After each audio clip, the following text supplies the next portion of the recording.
नमस्कार प्यारे साथियों, मैं नरेश कुमार अपने YouTube चैनल पर एक बार फिर से आपका स्वागत करता हूं। हमने पिछली वीडियो में मेल और फीमेल के लिए कट ऑफ देख ली है अलग अलग, ठीक है। अब हमारा जो प्रोसेस है, जो सीपीयू का, वो फिजिकल का प्रोसेस रहने वाला है कि फिजिकल किस तरीके से क्या होता है, हमें कितने जो हमें रिपोर्टिंग टाइम दिया रहता है उसमें कब पहुंचना है। डीएल की भी सबसे ज़्यादा जो इशू रहता है वो डीएल पे रहता है कि जो ड्राइविंग लाइसेंस वो कब चाहिए, फिजिकल के टाइम चाहिए या मेडिकल के टाइम चाहिए या मेंस के बाद या मेंस से पहले। इस तरीके के क्वेश्चन बच्चों के रहते हैं। जो फ्रेशर होते हैं उनके ज़्यादातर यही क्वेश्चन होते हैं, ठीक है।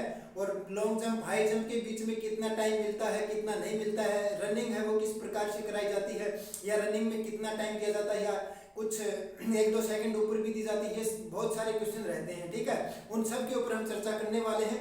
सबसे पहले हम जान लेते हैं कि जो सीपीयू फिजिकल है उसमें जो सबसे पहले जो क्वेश्चन रहता है वो रहता है डीएल का, कि डीएल किसको चाहिए किसको नहीं चाहिए, ठीक है। तो डीएल वो मेल है वो सबको चाहिए। जिसे दिल्ली पुलिस के लिए, जो दिल्ली पुलिस की तैयारी कर रहा है, दिल्ली पुलिस एसआई के लिए, उसको डीएल बहुत ही जरूरी है कि उसे यही है कि मुझे दिल्ली पुलिस ही चाहिए, तो उसके लिए डीएल भी होना बहुत जरूरी है। दिल्ली पुलिस के लिए डीएल है वो दिल्ली पुलिस के लिए चाहिए, सीएपीएफ के लिए डीएल नहीं चाहिए। और डीएल कब चाहिए इस बात पे हम चर्चा कर लेते हैं, ठीक है।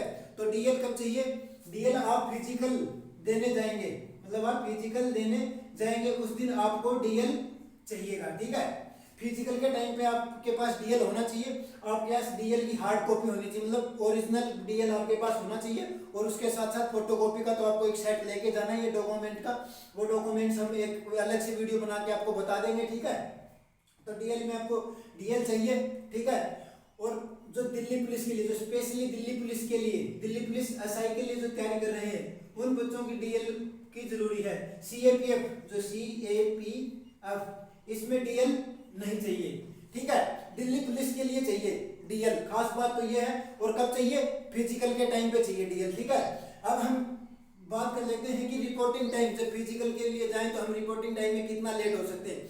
तो आप 10-15 मिनट लेट हो सकते हैं, कोई दिक्कत नहीं है। आपका रिपोर्टिंग का टाइम वो लगभग सीपीयू का मैंने देखा 6 बजे का ही रहता है। 6 बजे के आसपास वो क्या है कि रिपोर्ट कराते हैं बच्चों को, तो 6 बजे या 6:30-7 बजे तक आप जा सकते हैं। उससे ज़्यादा ओवर टाइम नहीं करना है। ज़्यादा से ज़्यादा 1 घंटे तक वो बच्चों को लेते हैं। उसके बाद बैच बनाना बंद कर देते हैं। 6-8 बजे बैच बनाना शुरू करते हैं। वो जब सब बच्चे आ जाते हैं तब बैच बनाना शुरू करते हैं और बच्चों को दौड़ाना शुरू करते हैं, ठीक है। अब हम जान लेते हैं कि वो बैच किस हिसाब से बनाते हैं। वो रोल नंबर वाइज, सीपीयू के अंदर मैंने 2 बार फिजिकल दिया, दोनों बार सीपीयू में रोल नंबर के हिसाब से बैच बनाते हैं। वो डिपेंड करता है अपने सेंटर पे भी कि वहाँ का स्टाफ कैसा है, कि वो रोल नंबर वाइज या रैंडम उठा रहे हैं, वो उन पे डिपेंड करता है, ठीक है। अब हम जान लेते हैं कि हाई जंप और long jump, high jump, long jump और रनिंग में कितना टाइम मिलता है। सबसे पहले हमारी रनिंग होगी 1600 मीटर, ठीक है। उसमें हम चर्चा करेंगे कि 6.5 मिनट में होती है, 1600 मीटर रनिंग होगी।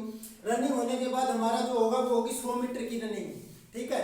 और 100 मीटर की रनिंग और फिर 100 मीटर शॉर्टपुट, और जो हमारे हाई जंप है, लॉन्ग जंप है, वो सबसे लास्ट में होते हैं। और इनके बीच में कम से कम 15-15 मिनट का गैप रहता है। हाई जंप और लॉन्ग जंप में भी 15-20 मिनट का गैप हो जाता है। वो कराते कंटिन्यू है, लेकिन हमारे बैच में कम से कम 20-22 बंदे रहते हैं, या आखिरी में जो फिजिकल क्वालिफाई करके आते हैं वो 20-22 बंदे रह जाते हैं। तो 15-20 मिनट में आपका नंबर आता है। और जो अटेम्प्ट है वो 3 अटेम्प्ट मिलते हैं, शॉर्टपुट के लिए, लॉन्ग जंप के लिए, हाई जंप के लिए, ठीक है।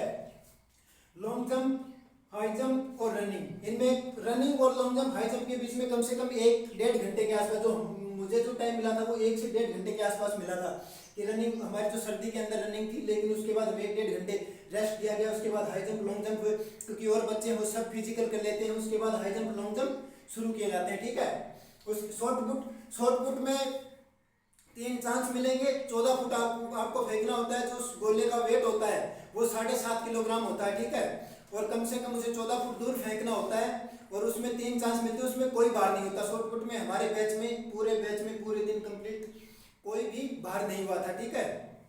और बाकी वहाँ के स्टाफ पर डिपेंड करेगा कि आपको कितना, कि रनिंग के अंदर कितना टाइम एक्स्ट्रा दिया जाता है। वैसे तो देते नहीं है, लेकिन हमारे एक बैच में था जहाँ पे कम से कम हर बच्चे को जो 2 सेकंड जो लग रहा था कि 2 सेकंड में आ सकता है, तो 6:32 6:31 के आसपास टाइम दिया था कि वहाँ पे चिप नहीं होती। जैसे जीडी या दिल्ली पुलिस जो और अदर स्टेट एग्जाम के जो फिजिकल होते हैं पुलिस के, उनमें क्या कि हमारे पैर में चिप लगाई जाती है, लेकिन इसमें फिजिकल सीपीओ फिजिकल के अंदर कोई चिप नहीं लगाई जाती। वहाँ आपके सामने टाइम घड़ी लगा दी जाएगी, ठीक है, डिजिटल घड़ी, और उसके ऊपर टाइम शुरू कर दिया जाएगा। 6.5 मिनट से वो उल्टी काउंटिंग करेगी, तब तक आप दौड़ते रहेंगे, और जब आप लास्ट में दौड़ के आएंगे तो आपको टाइम दिखता रहेगा कि कितनी सेकंड बची हुई है, कितनी सेकंड नहीं बची हुई है। वो आपके ग्राउंड के हिसाब से डिपेंड करेगा कि आपको रोड पे दौड़ाया जा रहा है या ग्राउंड में दौड़ाया जा रहा है, ठीक है। हमें रोड पे दौड़ाया गया था, और कम से कम 100-150 मीटर के बाद ही वो घड़ी दिखाई देती है जब दौड़ते हैं, जब 100 मीटर, और उसके बाद 100 मीटर वापस आते हैं। बाकी 1400 मीटर तो काफ़ी बाहर से घूम के आए थे हम रोड के ऊपर से,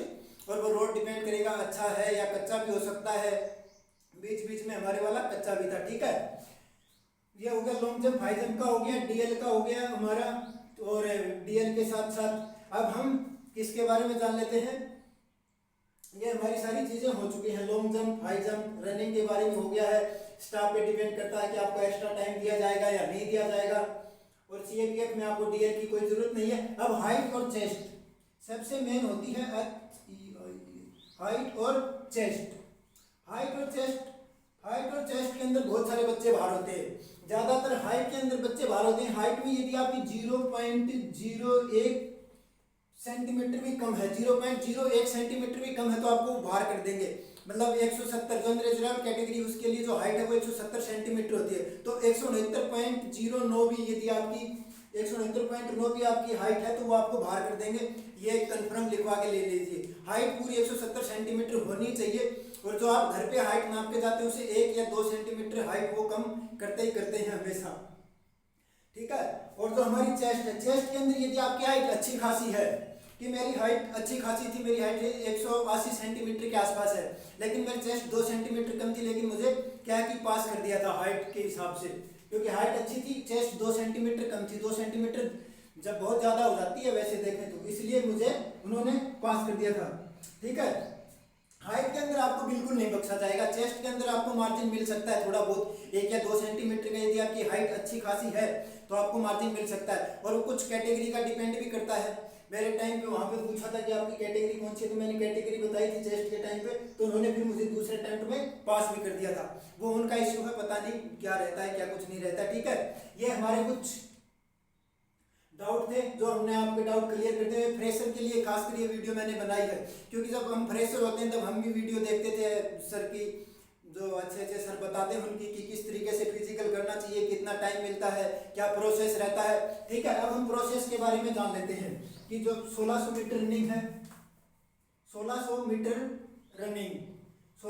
रनिंग है वो आपकी 6.5 मिनट, मतलब 6 मिनट 30 सेकंड के अंदर आपको क्लियर करनी है, ठीक है। हाई जंप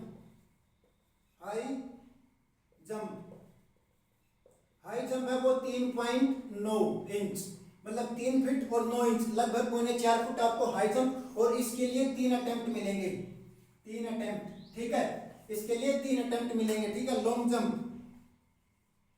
जंप है वो आपका 12 फीट होना चाहिए, 12 फीट होना चाहिए, इसके लिए भी 3 अटेम्प्ट मिलेंगे।